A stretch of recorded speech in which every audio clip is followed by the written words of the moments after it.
lagi dengan JJTV. Apa kabar? Johnny Johnson. Semoga kita semua sehat, sejahtera, diberkati Tuhan. Hari ini saya sangat berbahagia karena saya bertemu dengan salah seorang pelaku asuransi yang sangat luar biasa.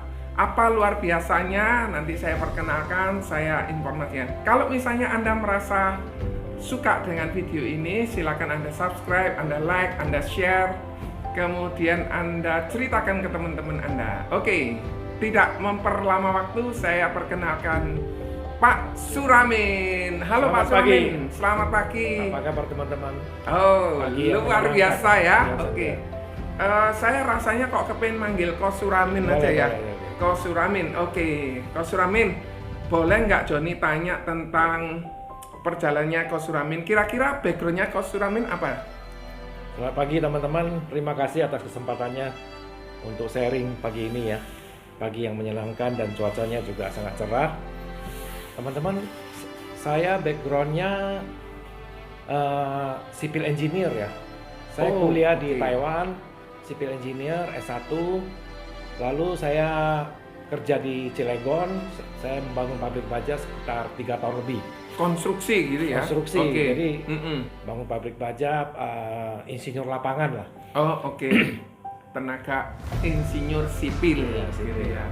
Terus kemudian gimana ceritanya kok bisa akhirnya bergabung dengan Prudential, Pak? Setelah dari kerjaan saya di Cilegon, saya coba mengadu nasib merantau ke Surabaya, menjual bahan bangunan obat beton. Obatnya beton, oke. Jadi kakak saya itu import dari Switzerland maupun negara Eropa lainnya, dan dia agen tunggal, sehingga saya coba-coba karena saya merasa Surabaya, Indonesia Timur itu kan kota terbesar selain Jakarta ya. Jadi harusnya punya prospek gitu kan. Bangunnya lebih banyak gitu ya. Jadi begitu saya ke Surabaya, saya mulai cobalah. Waktu itu modalnya motor gitu loh, nggak punya apa-apa. Oh, awal mula naik motor. Saya cuman punya uang 900.000 dari gaji saya. Tahun berapa ya? Tahun 85 akhir. Tahun 85 ya, kurang lebih sekitar mungkin berapa? 50 juta sekarang? Oh enggak, kira-kira ya 10 jutaan. 10 jutaan zaman sekarang. Waktu itu usia berapa kok? Itu tahun 85 ya. Ya 25 lah. Saya usia 25 cuma punya uang 10 juta. Ya, saat itu lumayan lah ya. Lumayan, oke. Jadi begitu saya ke Surabaya diantar kakak saya dititipkan di rumah temannya di Babatan Pantai Utara. Di Kenjeran kan. Terus saya ditempatin kamar pembantu belakang. Di kamar pembantu, guys. Dibersihin gudang. Dia temen koko saya ini, dia jual mainan di Pasar Atom, sehingga gudangnya dibersihin, terus dikasih kipas angin satu. Saya disuruh tidur di situ. Emangnya kok Suramin hasilnya dari mana? Saya lahir di Sumatera Utara, Padang Sidempuan, sekolahnya SD, SMP, SMA di Medan. Oh, sekolahnya di Medan. Terus akhirnya kuliahnya di Taiwan gitu. Kuliah di Taiwan, terus kemudian kerja di Jakarta, balik ke Surabaya. Iya, karena Koko di Surabaya. Enggak, Jakarta. Oh, di agen tunggal bahan bangunan, saya ngagenin di. Oh, untuk ngembangin yang di Surabaya. Oke. Jadi begitu saya ditempatkan di belakang, saya udah mulai pikir saya harus jalan ini. Kalau enggak, saya kan numpang di rumah orang gitu kan. Enggak enak lah ya. Jadi saya coba ikut ke gereja, kan teman saya ini Kristen, jadi saya ikut ke gereja, dikenalin orang gereja. Terus ada satu kebetulan mau cari kerja. Jadi uangnya saya itu saya beliin motor second hand gitu. Uang 900.000, 10 juta itu dibeliin motor semua? Second hand, iya. Dan uang operasionalnya saya minta dari kakak saya. Oh oke. Jadi udah nggak punya modal ini. Dan nggak tahu jalan itu, kan mau jalankan bahan bangunan nggak tahu jalan, saya gaji orang gereja yang butuh kerjaan 75.000 sebulan gitu. 75.000, oke. Terus dia nunjukin aku mau kemana gitu loh, dia mau alamat. Oh jadi berangkatnya sama-sama? Nah, jadi kita bawa brosur, kita keliling-keliling. Sampai pada waktu itu ada sekali waktu saya belum ketemu orang yang bawa saya keliling-keliling ini, saya mau ke Porong ceritanya kan. Porong Sana kurang lebih yang 40 menit, 45 menit. jadi yang saya dulu kerja itu kan kontraktor Taiwan, RSEA, yang Oke. bangun Gempol Pandaan itu loh, jalan tol Jalan Waru, tol. Oh, oke. Waru Gempol itu loh. Jadi mereka punya base camp tuh di Sidoarjo, di Porong Di gitu. Porong, mau didatangi. Saya mau datangin ke sana, saya Oke. bilang mau ke Jalan Porong. Mm-mm. Padahal saya mau ke Porong. Ke kota Porong hari Iya, ini. ke Porong. Jadi taksinya bawa saya keliling-keliling ke Jalan Porong. Kok nggak ketemu? Keliru. Aku bilang bukan Jalan Porong. Porong dekat Sidoarjo. Iya. Oh, jauh dia bilang. Iya. Akhirnya berangkat juga. Oke. Ya jadi cerita ya. Akhirnya bayarnya waktu itu 25.000 tuh, cukup mahal. Tapi kan nggak tahu jalan waktu itu. Oke. Jadi ya begitulah saya mengawal dari karir di Surabaya itu dengan naik motor, terus waktu itu Delta Plaza sedang bangun-bangunnya gitu loh. Saya juga masih pertama bangun. kali closing bisa jual 6 kaleng bahan silen ya Iya. ke itu kontraktornya Delta Plaza dan dibayar cek 4,5 juta. Wah, besar waktu itu ya. Ya, jadi saya senang, tapi ceknya mundur 1 bulan gitu loh. Oh, oke. Jadi waktu saya mau gaji nggak punya duit lagi nih karena tunggu sebulan. Iya, iya. Ujung-ujungnya saya minta transfer lagi. Minta tolong koko dulu. Iya, transfer Oke. marah-marahin terus karena belum apa-apa minta Kok uang minta terus? Iya. Ah. Belum ada order minta, dia merasa berat juga kan. Oke. Jadi dari situ jalanin bahan bangunan ternyata pelan-pelan bisa. Gitu. Oke lah ya. Nah, ya Jalan hidup. oke. Saya sewa di Prapen, ya kan. Akhirnya dapat income, saya beli pick up gitu loh. Pelan-pelan memang. Berapa lama akhirnya bisa dapat pick up?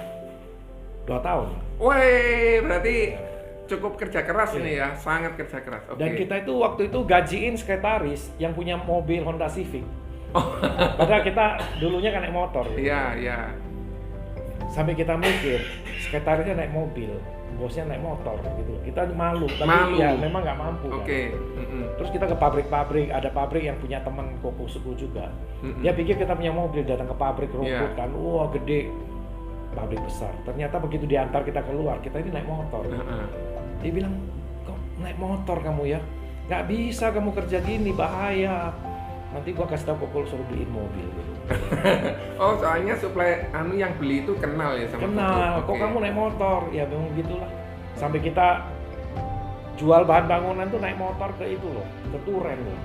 Turen Malang itu. Malang, 5 Segitu jam jauh, dari sini. iya. Iya, iya, Motor. iya, oke.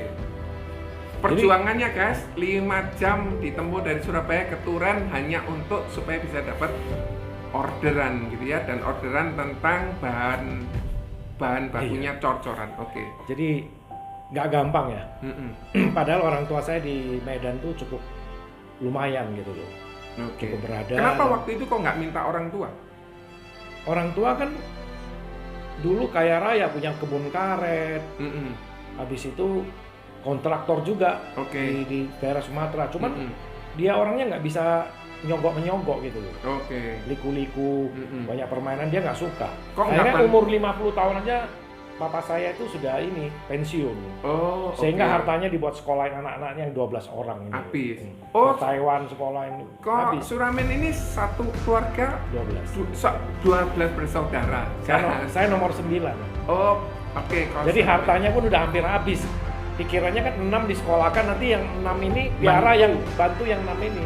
Ternyata. Akhirnya beban saya ini ditanggung sama kakak saya yang waktu dibantuin lah. Oke. Sama ipar saya sehingga Oke. saya bisa tamat sekolah Oke. sampai ini. Yang di Taiwan itu ya.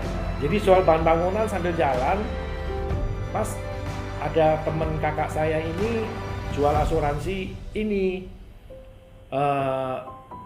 properti, Oh, asuransi umum gitu loh. Oke. Di samping dia juga kenal broker asuransi jiwa di Hong Kong gitu loh. Oke. Sehingga tahun 88 ya 89 ya, saya disuruh ke Jakarta mau di ngajarin cara jual asuransi.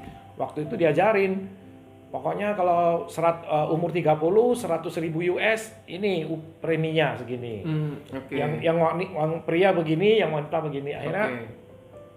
dia punya ilustrasi di fotokopi karena kan udah mati itu. Cuman programnya itu Iya. UP dan accident udah nggak ada. Oke. Yang lain nggak ada. Waktu itu kau Suramin ke Jakarta tujuannya untuk dapetin income gitu ya? Enggak, saya kan jalani bahan bangunan. Mm-mm. Kakak saya suruh datang, sini ada asuransi bagus buat bisnis kamu gitu kan. Nambah lah ya. Nah, terus saya coba ikut training, habis wah gampang kan. Lu masuk asuransi bayar segini, kalau meninggal dapat segini gitu loh. Akhirnya komisinya 30% awalnya dia bilang. Besar lah ya. Iya, 30% kan besar. Ternyata komisinya bisa 70% gitu loh. Oh, oke. Cuman kita dikasih 30, kakak saya mungkin 40 sama temennya gitu loh. Iya, oke. Akhirnya saya bawa fotokopi, saya mulai jalankan. Saya nggak kenal orang kan di Surabaya. Saya cari teman saya dan kerjasama. Gitu. Jadi akhirnya dapat beberapa nasabah.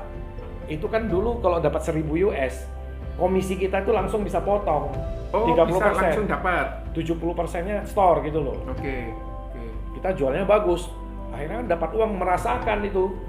Wah, langsung dapat 5 juta gitu kan. Wah, kalau dirupiahkan berapa juta gitu kan, buat bisa buat makan apa daripada waktu itu gaji saya cuma 250.000 dari 250 naik ke 5 juta. Apa yang Ko Suramin lakukan sehingga bisa dapat segitu banyaknya? Ya saya prospek. Dulu cerita tahun 89 itu kan waktu itu hanya ada Manulife. Manulife baru berkembang tahun 85. Jadi sepi banget asuransi ya, kita datangin orang-orang mau langsung orang bayar US, gampang dulu itu. Belum Krismon itu ya. Tapi kantornya di Hong Kong dulu. Akhirnya kita juga masuk. Akhirnya nggak seberapa lama kita udah nggak jalankan. Terus kemudian dari kakak saya ini kenal broker Hong Kong, masukin asuransi Kanada ke Indonesia. Tahun 92 ya. Jadi akhirnya singkat cerita kita gabung di asuransi dari Kanada ini. Saya kerja hampir 7 tahun sebagai brand manager gitu loh. Bukan Prudential ya? Bukan, tahun 92 loh ya. Akhirnya tahun 95-96 Prudential mulai masuk. Terus ada teman yang ngajak lihat Prudential, itu kan Prudential Bank Bali dulu itu. Bank Bali Prudential. Akhirnya kita datang kan, kita lihat orang Singapura yang ngajar gitu loh. Waktu di perusahaan Kanada ini kita merasa the best company gitu. Karena memang waktu itu persaingan dan perusahaan kita cukup keren ya. Brand manajernya cukup hebat-hebat dan omsetnya dan perusahaan ini jalannya cukup cukup bagus gitu loh. Dan kita bangga, dan kita lihat Prudential ini kok gini. Ternyata awalnya kan orang Singapura yang ngurusin Prudential. Ternyata yang diajarin penjualan, nggak recruiting. Sehingga yang ada beberapa agent yang penjualannya bagus tapi nggak diajarin tuh mengembangkan grup gitu kan. Akhirnya orang Singapurnya nggak tahan juga di Indonesia, pulang. Terus gantilah leader-leader Malaysia yang masuk ke sini dan mengembangkan. Saya di perusahaan yang lama 7 tahun, setelah itu saya masuk di perusahaan Amerika. Perusahaan lain lagi. Yang lebih besar lagi. Karena waktu itu kalau di perusahaan Kanada ini income saya sekitar 10 juta gitu loh. Besar juga? Udah besar, 10 juta. Dan saya ditawarin jadi karyawan di perusahaan Amerika ini 30 juta gitu loh. Naik 3 kali lipat, ya seneng saya kan. Terus tapi jadi pegawai. Dulu kan 7 tahun kita kan juga jadi agen, jadi manajer yang bebas berbicara, bebas kemanapun. Cuman brand system itu nggak bisa berkembang. Karena kita ini nggak boleh rekrut di luar kota gitu loh. Di luar Surabaya itu nggak boleh. Dan saya bukan orang Surabaya, kenalannya juga sedikit. Waktu itu kan nggak segencar ini, kerja juga apa adanya dulu. Jadi ada 20 cabang pada waktu itu, saya masih peringkat 10 gitu loh. Jadi tengah-tengah lah. Jadi hebat lah ya? Ya lumayan lah.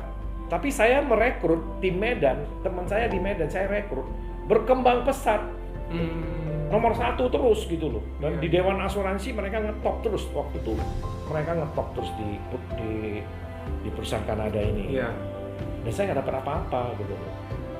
Grand openingnya pun nggak diundang. Padahal saya kenalin ke pimpinan ini loh. Dan saya dalam hati saya ya udahlah, saya bekerja sini, saya berbuat baik ke perusahaan saya.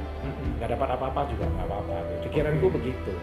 Mesti punya positive thinking, Iya. guys. Meskipun diawali dengan tidak ada asuransi sama sekali, itu bukan sebuah alasan. Beliau tetap berhasil dan berusaha terus. Kemudian pernah mengenalkan orang dan orangnya berhasil pun tidak mendapatkan apa-apa. Lihat nanti apa yang kita bisa ikuti seterusnya. Kemudian kok bisa akhirnya kan saya merasa udahlah ada saya di sini aja, saya coba merekrut, saya coba mengembangkan. Tapi berhubung waktu berjalan terus, yang headhunter dari perusahaan lain itu datang terus ke saya dan mereka tahu saya setia sama perusahaan ini 7 tahun. Dan saya cukup positif dan apa. Saya di interview. Ya karena di interview saya ya berani aja di interview karena kan coba mana tahu saya diterima. Ternyata saya mau diterima jadi AVP, Assistant Vice President. Lebih tinggi lagi. Gajinya 30 juta. Habis itu saya pegang Jawa Tengah, Indonesia Timur gitu. Ya senang saya kan. Dan ternyata perusahaan saya yang saya jalankan ini preminya murah, tapi dikit-dikit ekstra premi gitu. Naik. Maksudnya... Jadi dia apa? Preminya nggak mahal, dia punya untuk pembayaran premi nasabah. Tapi urusan dikit-dikit kena ekstra premi. Jadi dikenain ekstra premi. Nggak fair. Sehingga pernah saya punya leader ada masukin 6 case tuh di ekstra premi kan sama mereka. Saya kan bilang kenapa begini, masa ada case yang 6 nasabah ekstra premi. Semua. Ya kan? Akhirnya saya bilang kalau gini caranya saya nggak bisa jalan udah. Saya mau mundur aja dari perusahaan ini. Begitu dengar saya mau mundur, itu 6 case itu malah jadi standar gitu loh. Wah, gue bilang ini nggak benar sudah. Akhirnya saya putuskan mundur aja deh. Daripada gini-gini terus, saya pindah ke perusahaan Amerika ini dengan gaji 30 juta. Begitu masuk, baru tahu di sana itu kayak pabrik gitu loh. Luar biasa di sana itu, karena itu perusahaan kan yang pertama masuk Indonesia sejak tahun 75. Wah ini masuk kandang macan ini, orang hebat-hebat semua di sini, orang ngetop semua. Dan rekrutnya luar biasa, trainingnya luar biasa. Wah, kayak pabrik lah pokoknya, bahan masuk diolah gitu loh, orang masuk diolah kan. Tapi saya punya jiwa itu udah entrepreneur gitu loh, pengusaha. Udah nggak bisa jadi profesional. Terus terang saya cukup berkembang ya, waktu itu saya pegang Jawa Tengah, Indonesia Timur. Dan yang rekrut saya ini, dia rekrut, tapi ternyata 3 bulan setelahnya dia pindah, si bos ini. Pindah ke Malaysia jadi direkturnya di situ. Waduh, terus ganti lagi orang lain. Caranya udah beda lagi. Jadi saya melakukan apa yang harus dilakukan terus di Jawa Tengah, Jawa Timur. Saya pegang sampai Indonesia Timur ya, sampai Irian, sampai Kalimantan, Bali, Sulawesi, Manado. Kita udah kesana semua. Cukup bagus sih. Pada waktu itu perusahaan juga mulai rekrut orang lain taruh di Surabaya untuk bersaing sama saya. Saya sih nggak masalah ya. Cuman pada waktu yang bersamaan saya didatangin leadernya Prudential. Dan kenal sama adik saya. Adik saya kan kerja di multi level. Iparnya kenal sama adik saya, jadi ngomong-ngomong dia bilang kakak saya juga di asuransi gitu kan. Akhirnya dikenalin. Dan yang ditawarkan itu sangat menarik dan yang saya mimpikan selama ini. Pertama, perusahaan ini agency system, boleh merekrut dimanapun. Dimana saya sebelumnya kan nggak boleh. Dan Anda boleh membangun bisnis sebesar mungkin, itu akhirnya nanti bisa diturunkan, diwariskan ke anak-anak Anda untuk dilanjutkan. Itu yang kita mimpi-mimpikan selama ini. Terus bebas waktu, ya kan? Bebas melakukan di seluruh kota di Indonesia. Income bisa berkali lipat. Dan saya dengar-dengar yang mau rekrut saya ini income-nya udah 1 M waktu itu per bulan. Tahun berapa itu? Tahun 2000. Tahun 2000 guys, income-nya 1 miliar. Entah sekarang berapa. tahun 2019 tahun yang lalu income 1 miliar. Oke. Berhubung saya bekerja di perusahaan Amerika yang terbesar sebagai direktur, ya dia anggap saya mampu lah di bidang ini, dan saya dikasih kebebasan untuk membangun sebesar-besarnya. Membawa orang ke dia. Dulu kan mau pindah itu kan tinggal pindah. Nggak pakai. Pindah, tinggal pindah, nggak pakai tunggu berapa bulan gitu loh. Nggak pakai syarat-syarat itu. Nggak ada. Jadi akhirnya kita rekrut orang banyak, dan teman-teman saya itu juga banyak yang orang sudah lama di bisnis asuransi jiwa ini.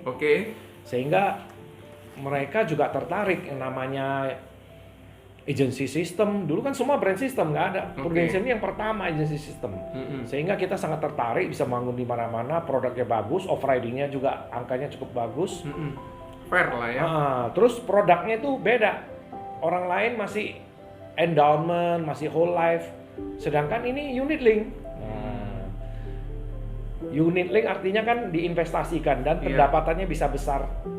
Pengembaliannya besar buat nasabah gitu loh. Meskipun awal mula itu kontradiktif ya. Tidak disukai gitu ya.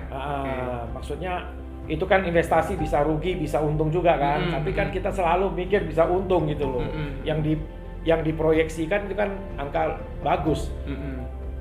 Oke lah, akhirnya income bagus, karyanya bagus, ya kan. Terus ini perusahaan ini mengedepankan orang-orang jadi sukses luar biasa, ya kan. Kalau brand system kan semua perusahaan yang atur.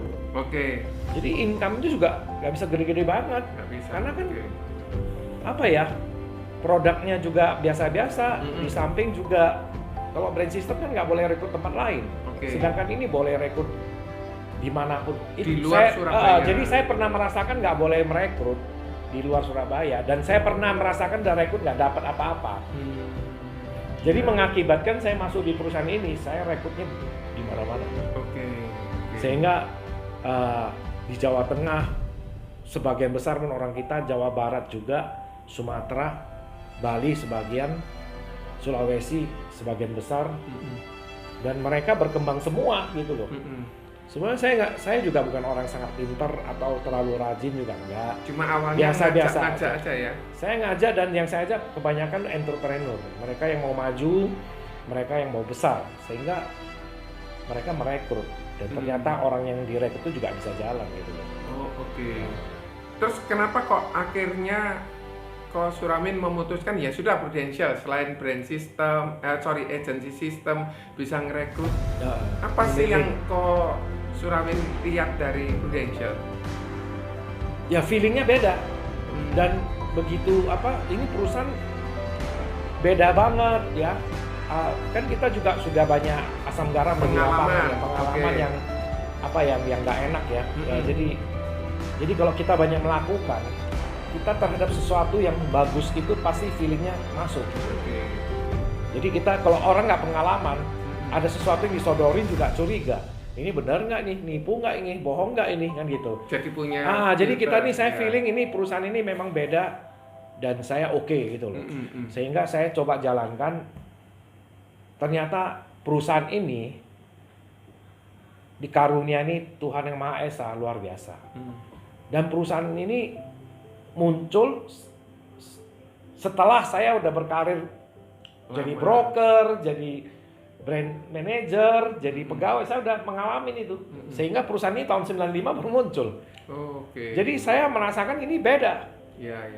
Jadi kita lakukanlah recruiting dan ternyata hasilnya beda. Setelah 5 tahun, 10 tahun, ternyata di Indonesia yang berkarir di asuransi jiwa, di Prudential orangnya yang income-nya paling tinggi semua. Gitu. Berarti Suramin ini orang pertama pionir di Prudential?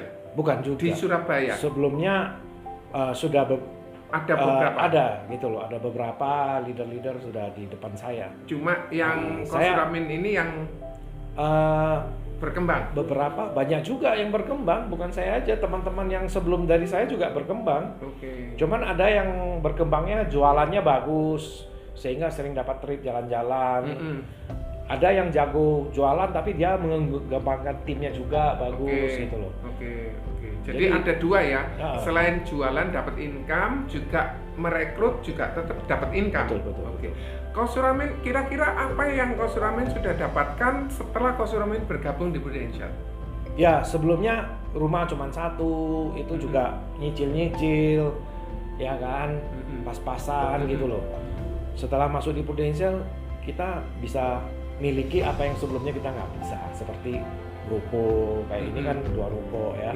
Terus bisa beli rumah di luar negeri karena istri saya kan orang Taiwan. Jadi dulunya juga pulang ke Taiwan numpang rumah kakak, sekarang nggak usah. Nggak enak lah ya numpang. Jadi sekarang punya rumah sendiri. Kalau kita di sini ya kosong gitu loh.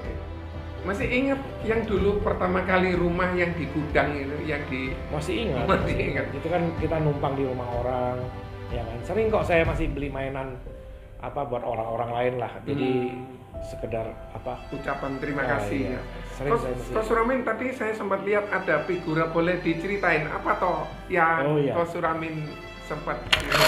Iya. Ini maksudnya gimana ini? Ini kan karena Prudential kan kita mampu secara finansial ya. Dulunya kita kalau makan sama saudara-saudara kita nebeng. Kita kan nggak berani berbicara ikut makan. Tapi sejak di Prudential malah komandannya jadi kita yang gantian gitu loh. Sehingga kita itu bisa lah, kan saudara saya kan keluarga besar ya. Di samping orang tua 12 saya 12 orang tadi ya, 12 keluarga ya. 12 saudara, terus Pak Cik saya semua itu juga anaknya belasan-belasan gitu loh. Jadi kalau ketemu pasti paling nggak 5 meja gitu. Ngumpul 50 orang. Terus sekali ketemu pasti makan, sama saya kan makan dulu kan. Terus kumpul makan, saya bisa ikut membiayai kadang gitu. Jadi harga diri itu ya beda lah daripada dulu kan nebeng. Kalau yang sekarang ini, ini pengalamannya gimana? Ini pengalaman yang tak terlupakan karena papa saya waktu tahun 2012 itu umurnya sudah 91 gitu loh. Udah anak kerja. Jadi kalau selama ketemu papa saya kan suka apa ya, makan enak dan kumpul-kumpul ngobrol gitu loh. Jadi asal ketemu saya ada dengan beliau, saya pasti ajak dia makan yang enak, yang apa, ya kan. Dan kita kan waktu itu kayak kejar setoran gitu loh, kejar waktu gitu kan. Jadi pernah selain makan-makan juga saya tawarin beliau pada bulan Oktober ya tahun 2012. 2012 Oktober. Saya tawarin, nanti awal tahun kita ke Bali ya, semua saudara saya bayarin makan. 2013.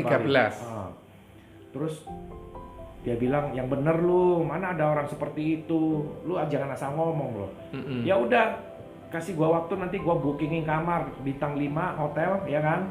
Terus akomodasinya siap dan tiket pesawat semua dari saya. Wow, jadi luar biasa ya. Saya sih merasa mampu ya waktu itu karena Prudential aja kan, karena income-nya kan ngalir lancar gitu kan. Nah akhirnya setelah Imlek, mulai waktu mau Imlek aja dia tanyain kapan kita berangkat gitu. Imlek 2013 ya, udah ditagih. Udah ditagih. Oke lah, gue bilang 9 hari setelah Imlek kita berangkat. Terus saudara saya bilang, ayo berangkat semua ke Bali, kumpul gitu kan. Saya bayarin ini. Mana tiket, saya bookingin semua. Orang tua saya nggak pernah naik pesawat kayak Lion Air, nggak mau, Garuda pokoknya dia. Lalu Garuda, KT Pasifik gitu. Guys, sekali lagi Garuda itu lebih mahal karena bukan pesawat low cost carrier, mahal ya. Kemudian, jadi berapa orang waktu itu Kos Suramin? Ya 20 lebih. 20 lebih orang? 25-an. Akhirnya ya jalan-jalan lah ke Bali, itu kan biasa lah ke Bali, semua orang juga bisa. Iya. Cuman yang kita dapat tuh momennya gitu. Akhirnya ya kita nginep di Hotel Bintang 5, jalan-jalan ya, happy. Kos Suramin semua yang bayar? Iya. Jadi, ya kita bangga lah bisa bayarin saudara yang lebih tua dari kita.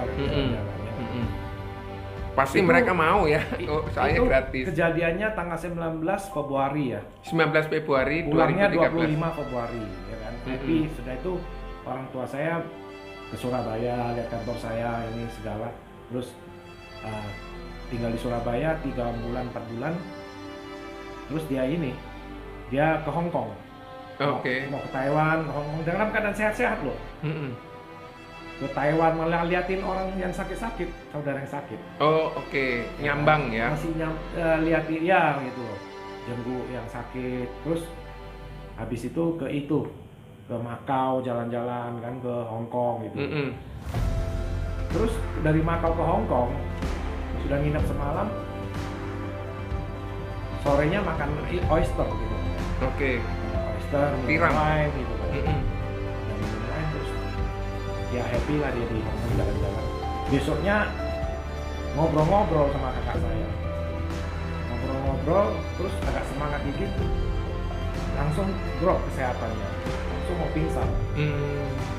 Akhirnya pingsan gitu, terus panggil ambulan bawa ke rumah sakit. Ternyata dia punya dekat ginjal ada tumor yang pecah. Nggak ketahuan ya. Waktu itu umur 92 ya. Dan dia langsung diinfus darah kan, infus darah tapi bleeding terus. Sampai 9-10 kantong itu udah nggak boleh maksimum. Nggak bisa. Akhirnya nggak sampai 24 jam meninggal. Jadi jalan-jalannya tanggal 19 Februari, meninggalnya 20 Agustus 2013. Momen terakhir berarti ini ya? 6 bulan. Jadi pikir-pikir, keponakan saya sampai, waduh hebat ya, kamu bisa ajak keluarga semua kumpul dan foto-foto begini, udah nggak ada lagi. Yang lain-lain kalau mau bikin seperti itu udah nggak bisa karena orang tua udah meninggal, bapak udah meninggal. Iya. Jadi kesempatan ya, yang luar biasa ya. Artinya kita kalau punya kesempatan di Prudential atau di perusahaan bagus seperti ini, jangan sia-siakan. Kita harus menghasilkan. Sehingga kalau kita keuangan kita kuat, kita bisa dapat momen yang bagus-bagus dan kita bisa lakukan banyak hal. Karena kalau kita nggak mampu, momen itu sudah lewat. Terus kita mampu, udah telat. Nggak ada kesempatan. Jadi kita berbakti sama orang tua itu udah nggak bisa tunggu, harus segera gitu. Ya kan. Jadi kalau memang urusan finansial, asuransi, ya kan, mau kerja bagus, aman, tenang, punya sistem, perusahaan yang nggak ngawur, inilah perusahaan ini. Karena Prudential ini saya sudah hampir 20 tahun ya. Di Prudential 20 tahun. Sejak tahun 2000 kan, dan 2019. Iya. Jadi kalau perusahaan ini sudah nomor 1 belasan tahun, setiap tahun untungnya 5 triliun sampai 6 triliun. Tentu dia akan melakukan segala hal untuk nomor 1 lagi gitu. Tetap mengembangkan. Jadi direktur-direktur ini yang digaji sama pemegang saham pasti melakukan semua upaya untuk perusahaan ini terus berkembang ya. Oke gitu loh. Dalam pengembangan manusia, dalam hal meningkatkan premi, jumlah polis, pelayanan, klaim-klaimnya harus bagus gitu loh. Ini perusahaan. Jadi momen ini momen yang nggak bisa dilupakan ya Pak. Nggak bisa lupakan, ya betul. Jadi ini kesempatan guys, bajunya kembaran luar biasa. Nggak cuma tiket, hotel, makan. Ini ayah ini ya. Iya, ayah. Oke. Terima kasih. Kak Suramin, boleh nggak cerita apa sih kepuasannya Kak Suramin setelah bergabung di Prudential? Kepuasannya perusahaan ini ya berkomitmen. Apa yang dijanjikan pasti dibayarkan gitu loh. Kayak hari ini pembayaran komisi. Hari ini ya. Hari ini tanggal 10 Juli 2019 bayar komisi. Jam 8.15 saja HP udah nyala. Udah ada suara, ada SMS income dari Prudential transfer gitu. Selalu selama 19 tahun ya begitu. Nggak pernah telat. Nggak pernah dikurangi komisinya. Ya karena kan komisi saya ini udah dari orang ke orang dan ribuan, bahkan puluhan ribu. Jadi nggak bisa dihitung gitu loh. Oke. Tapi yang jelas naik terus gitu loh.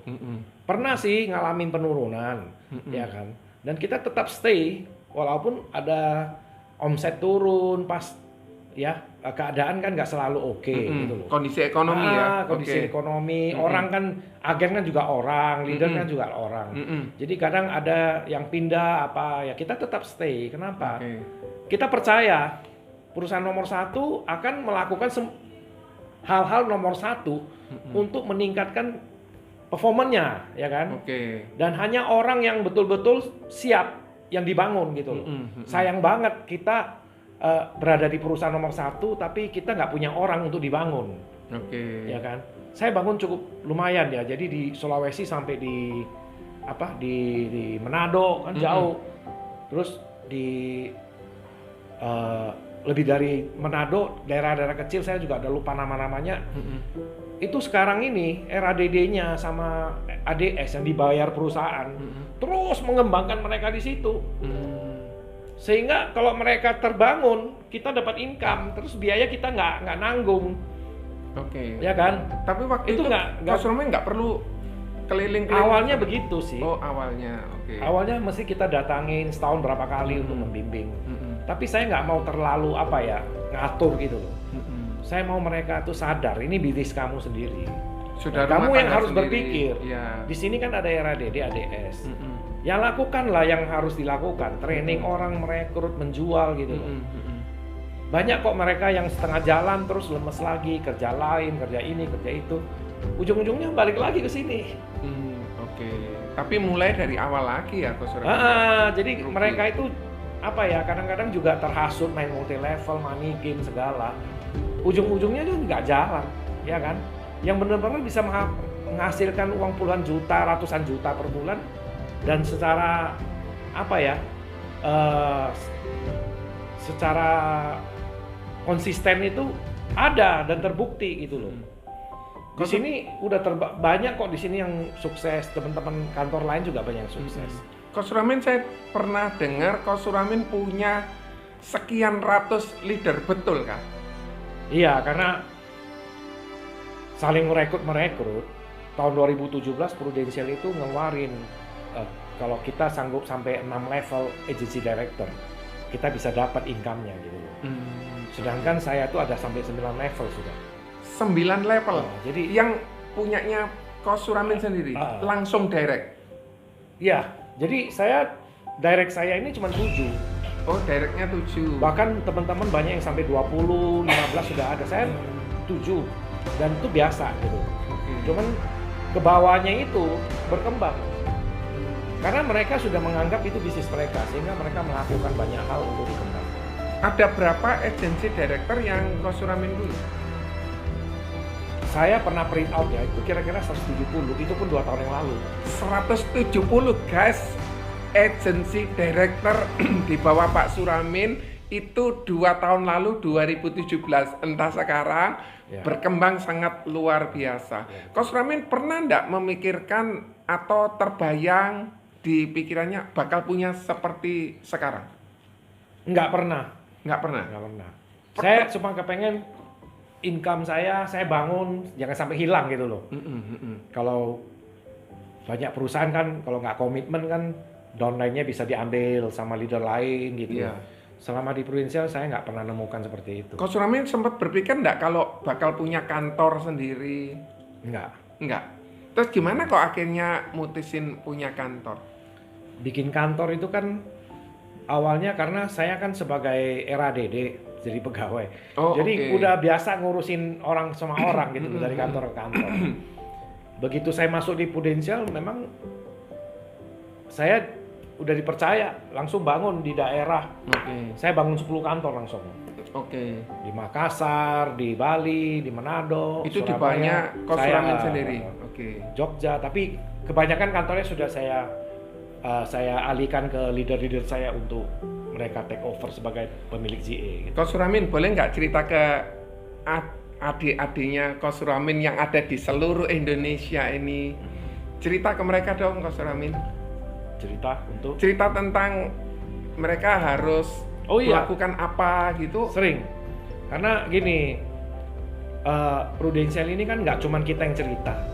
Dari leader lain juga sering adakan meeting, dan dari RADD, ADS juga sampai ke Cuma mereka sendiri ya harus melakukan apa yang mau dilakukan. Kebanyakan kan mau enak saja. Terus hasilnya jelek, mau nyalakan perusahaan, nyalakan produk gitu. Padahal mereka yang kurang rajin gitu. Kembali lagi ke kita sendiri. Apa yang kita sudah lakukan. kenapa kok kita punya hasil tidak fantastis gitu ya. Coach Ramin, saya tergelitik dengan ini, Coach Ramin. Boleh nggak Coach Ramin cerita sedikit tentang ini, Coach Ramin? Oh, ini. Apa ini maksudnya? Ini adalah penghargaan dari dari pimpinan di London ya, Prudential. Oke. Pada waktu itu ada 30 leader yang terpilih untuk berangkat ke London untuk lihat 30 itu seluruh Indonesia? Ya, seluruh Indonesia. Jadi salah satu saya gitu yang membangun Prudential itu. Jadi 30 itu ya dapat sertifikat seperti ini. Dan ini hanya 30 orang di antara 250.000 agent. Iya, betul. Oh. Apa yang Coach Ramin lakukan sehingga Coach Ramin dapat sertifikat ini? Certificate of Recognition. Leader-leader yang terpilih itu kan yang nilai kan perusahaan gitu. Ya saya sih melakukan prinsip saya kepengen leader-leader saya itu jauh lebih besar dari saya. Dan sudah ada yang lebih besar? Banyak. Oh, banyak? Jauh lebih besar dari saya dan jauh lebih kaya dari saya. Itu prinsipnya kita bangun agensi. Kita nggak boleh berpikir kamu harus di bawah saya selalu. Kamu harus di bawah pengaturan saya. Ya kan? Kalau saya nggak. Saya ngatur kamu supaya kamu bisa ngatur sendiri. Setelah itu kamu mesti melakukan apa yang kamu suka lakukan supaya kamu jauh lebih besar dari saya. Karena ada orang yang punya keahlian ini dia kembangkan gitu ya. Jadi ada yang malah suka selling ya, silakan selling. Ada leader kita juga, leader kita suaminya itu malah nggak pernah rekrut, suaminya jadi agennya kan, terus bikin buku dan terkenal gitu loh. Jadi masing-masing punya talenta.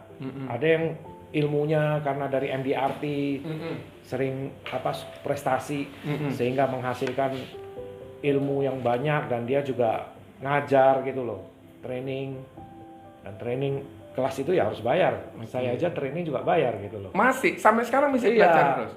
Harus belajar. Padahal kan Coach Ramin orang yang sudah sangat boleh dibilang ngelontok, hafal. Ya ilmu kan nggak ada habisnya. Ilmu finansial kan harus kita belajar terus. Karena ilmu keuangan tuh penting sekali ya zaman sekarang. Jadi agen itu kan udah nggak bisa asal-asalan sekarang. Harus memiliki banyak ilmu sehingga kalau bicara apa aja bisa masuk. Coach Ramin boleh nggak cerita kenapa sih seorang agent itu bisa bertahan? Kenapa Coach Ramin? Agent itu bisa bertahan karena paling tidak kan dia walaupun masih agent, dia kan melihat banyak leader-leader yang sukses, yang seperti ada yang masuk baru kerja 2 tahun, 3 tahun, tapi kan dia melihat kita ini yang udah lama-lama seperti ini gitu loh, menghasilkan, punya mobil bagus, punya rumah yang nyaman, punya kantor sendiri yang nyaman, ya kan, contoh, semua orang kan melihat contohnya itu loh. Terus anak-anak saya juga saya ajak ke sini, gabung, ikut training gitu loh, dan saya punya anak juga ada yang sekolah ke luar negeri. Itu ya, hasil dari Prudential semua. Bisa bawa seluruh keluarga, sekian puluh orang jalan-jalan ke Bali, naik Garuda, dibiayai bintang 5, semua makan dari Coach Ramin, bisa sekolahkan anak keluar negeri. Kemudian kalau jalan-jalan udah sering ya. Oh, itu Prudential hampir 20 tahun ya. Jadi ke Eropa ya belasan kali lah. Amerika beberapa kali gitu ya. Asia udah bolak-balik lah. Benua mana yang belum Coach Ramin? Afrika juga udah. Afrika juga sudah semua. Coach Ramin boleh nggak kasih saran kepada agent-agent yang mau bergabung atau agent-agent yang masih awal bergabung, apa yang harus mereka lakukan Coach Ramin? Tentu sebelum kita melakukan sesuatu, kita harus berpikir dulu pekerjaan itu bernilai nggak untuk kamu habisin energi, habisin waktu ya kan? Ada contoh keberhasilan nggak di situ? Terus Anda disupport apa sehingga Anda itu bisa jadi berhasil? Anda perlu mikirkan itu. Jadi kalau Anda masuk di Prudential, dari leader Anda sampai leader Anda itu pasti ada upline-nya lagi itu. Itu semua begitu menginginkan Anda berhasil. Begitu menginginkan dan support. Belum lagi Prudential menggaji direktur, menggaji manajer untuk bantu Anda jadi berhasil tanpa biaya. Ya kan? Kalau Anda di Prudential, ujian AAJI itu dibayar Prudential loh. Kecuali Anda nggak lulus. Coba Anda di perusahaan asuransi lain. Leadernya harus setor dulu. 225 atau berapa itu. Harus setor, umpamanya dia masukin 5 agent leader itu untuk AAJI ya, ujian AAJI, license untuk supaya bisa jual produknya kan. Kalau 5-nya gagal, nggak lulus, maksudnya itu kalau itu calon agentnya udah masuk, ternyata nggak menghasilkan apa-apa, dia harus nanggung itu 1 juta lebih. Gitu loh. Dan bayar dulu, kita nggak perlu bayar. Jadi kadang kita sendiri nggak ngerti. Kita ini sangat disayang di sini. Begitu kita interview teman-teman yang sudah dari perusahaan lain, ternyata mereka kalau ujian AJ harus store uang dulu. Begitu agennya nggak berhasil, mereka udah habis uang, mereka udah ketakutan rekrut. Karena kan harus bayar dulu. Ya kan, apalagi kalau income-nya masih pas-pasan, leader tuh nggak mau bayar lagi udah. Jadi tersendat rekrutnya. Kalau Prudential kan, wah habis-habisan aja rekrut dibayarin, iya kan? Kecuali nggak lulus, ya harus bayar lagi gitu loh. Ya. Coach Suramin, apa sih harapannya? Ini pertanyaan terakhir. Harapannya Coach Suramin terhadap Prudential, terhadap agent-agent apa nih? Prudential ini kan seperti saya percayai. Selama ini kan berjalan dengan lancar. Tapi dalam 3-4 bulan ini, Prudential ini gebrakan lagi. Kan seperti saya ngomong, ini perusahaan nomor 1, dia pasti melakukan segala hal untuk menjadi nomor 1 lagi. Gitu. Ternyata kan berapa bulan ini kan keluarin produk yang luar biasa, PPH Plus. Ya kan?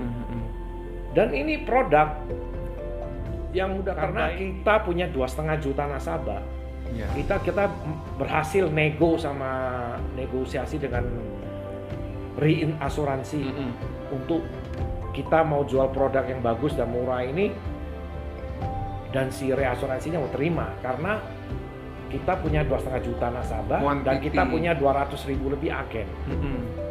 Otomatis ini kan bisnisnya menggiurkan. Sehingga bagi mereka yang walaupun udah agak sakit, udah kena kanker, yang punya polis di Prudential ya, itu malah ditawarin untuk upgrade polisnya itu. Dan sehingga biaya perawatannya udah nggak seperti dulu, ada limit-limitnya. Sekarang ini on bill gitu loh. Memang Prudential selalu mementingkan kebutuhan nasabah ya. Dia dengerin dan dia memberikan delivering, memberikan supply. Guys, banyak hal yang saya bisa pelajari. Kenapa kok kita harus berhasil di Prudential? Kenapa kok kita perlu bekerja sesuai dengan apa yang sudah digariskan? Nah, ini adalah pengalaman yang sangat luar biasa dan sudah terbukti. Pak Suramin memiliki 170 agency director langsung di bawahnya Pak Suramin, dan itu ada di seluruh dunia dan mereka di seluruh Indonesia, dan mereka semua mandiri, tidak perlu membutuhkan kehadiran Pak Suramin, tetapi mereka bisa bekerja sendiri karena ini mereka berpikir bahwa ini adalah bisnis mereka sendiri. Pak Suramin sudah mendapatkan berbagai penghargaan, dan ini adalah bukti salah satu di antara 30 agent Prudential yang berprestasi di Indonesia.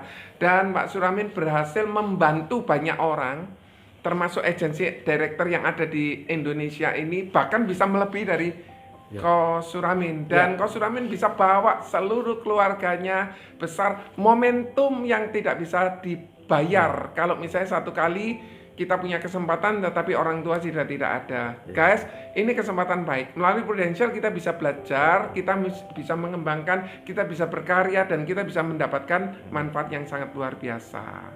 Coach Suramin, terima kasih banyak buat kesempatan yang Johnny ya, thank you. Terima kasih.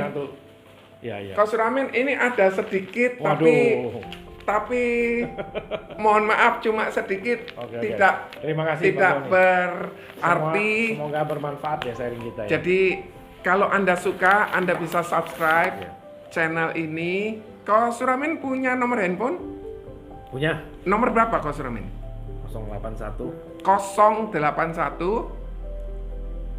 652 081 652 8881. 8881. Ada channel YouTube?